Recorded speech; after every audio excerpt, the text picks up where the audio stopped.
to you today in the scrimmage meeting? Well, I've actually liked York's camp. I thought, for me, he was good today. I think he hasn't. Usually in camp, you'll see guys have their, like a staircase. They'll have a good day, and then they kind of come down a bit.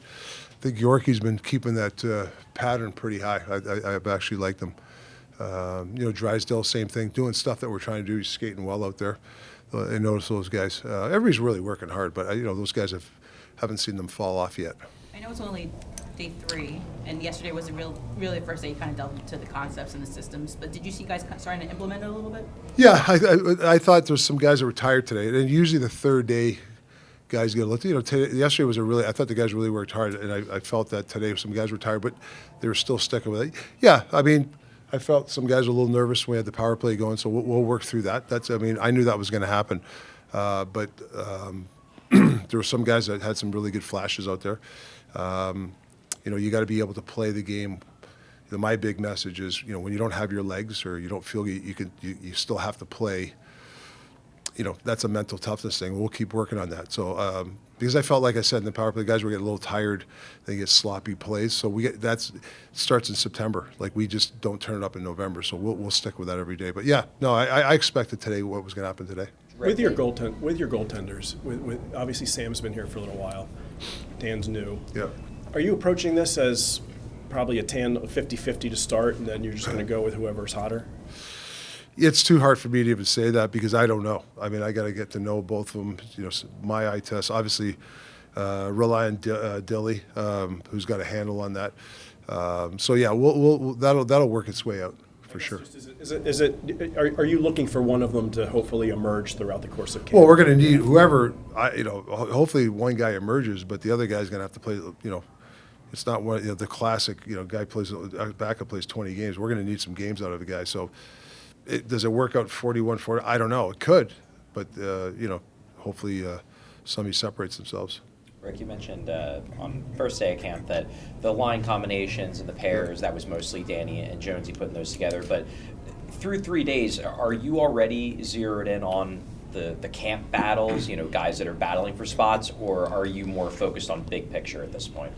Well, we're gonna have to accelerate a little bit. I got to, now I got to see, like, chemistry-wise. You give certain guys, now exhibition tomorrow. So now you start to piece people together.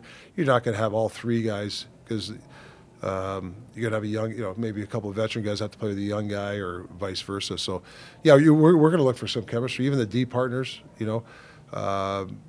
got like I said, I've really liked Yorkie's game out there. Hopefully he's a guy that can carry his own pair. That's what we're looking for, a guy like him. Like, with Trevor Zegras, I know there's a lot of talk about him sticking at center. What will you have to see consistently from him at center for him to show he can play that position? First of all, he's really skating well. That's the one I give him a lot of credit. Obviously, his skill level. Now we got to see some other things. He has a 2-on-1, and I know he wants to pass to Michkov, right? And he's waiting, and at that point, he puts himself out he's got to attack. Like, I got to get him attack because he's such a good little player. But that's going to, that's why we have training camp. That's why we, the start of the year, he's got a lot of tools that we can work with, which excites our staff. But there's certain parts of the game he's got to attack a little bit more inside, and he will. I've had him for 3 days, so I'm not worried about it. But I will give him a lot of credit. He's skating really well out here, really well, and it seems like he's in pretty good shape. What do you need to see from Nikita Karenkin to say he needs to be with us come day one of the official season kind of thing? Well, you guys know I'm really close to Craig Berube, and he had him in Toronto, and he said he's a really sticky guy, like down low, comes up with loose pucks, half ice down. And I've seen that. I thought there's some flash out there, even the rookie camp. So just a little consistency. I mean, like I said, it's hard for me to it's 3 days in. So, but for him, it's a good question. He's going to have to be same way, be a real good hockey player down low, because that's his gift, right?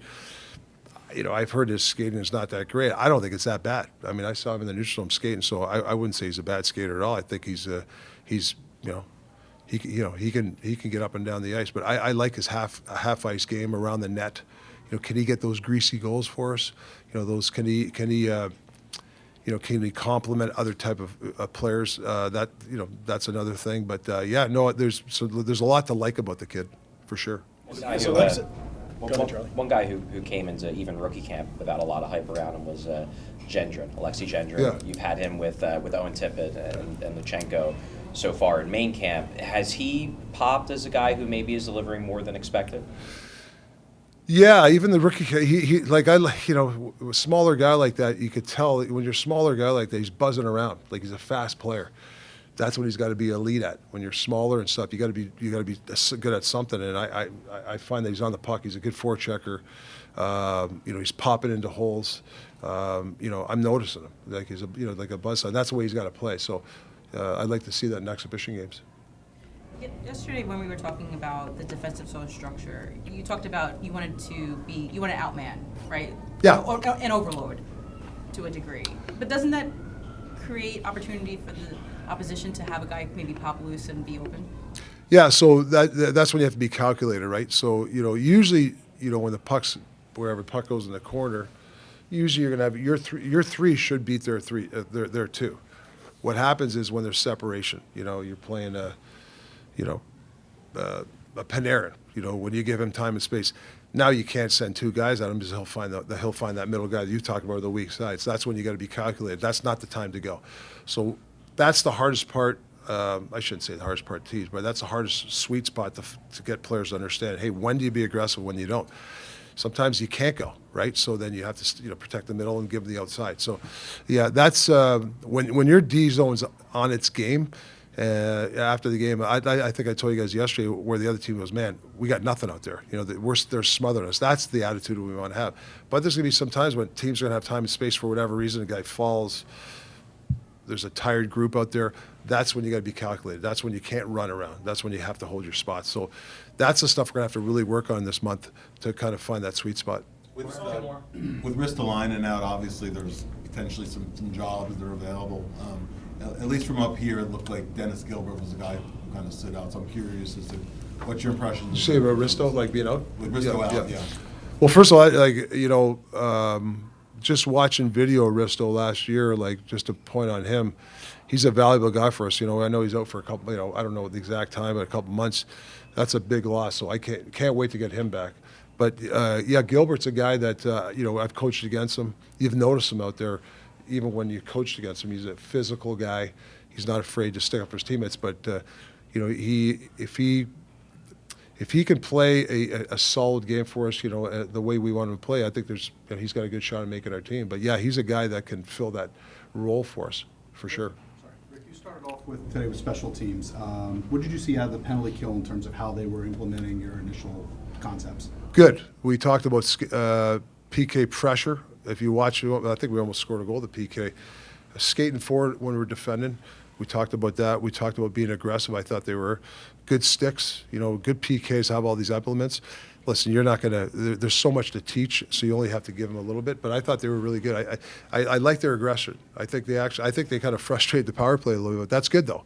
We want them to be hard on our power play to make the handle the pressure. A couple more if anybody didn't get a question. Good? You sure? Anybody else? I have one. Yeah, no. So we talked a lot about your defensive structure. Yeah. But offensively, you talk a lot about playing down low and playing below the hash. I mean, is that something you want guys to maybe focus on a little bit more?